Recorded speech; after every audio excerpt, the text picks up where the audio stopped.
Want to install FlickReels on your Android device? It's quick and easy, and I'll guide you through every step. Start by opening the Google Play Store on your phone.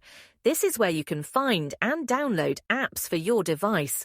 At the top of the screen, you'll see a search bar tap on it and type FlickReels, exactly as it's spelled.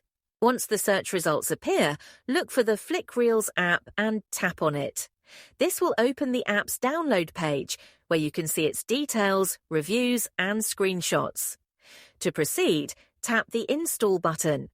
If prompted, enter your password or use your fingerprint to confirm the download. Now, wait for the installation to complete. This might take a few moments depending on your internet speed.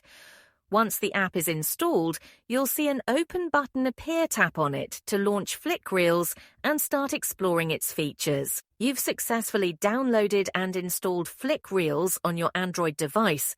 If this tutorial helped, be sure to like the video and subscribe for more easy tech guides.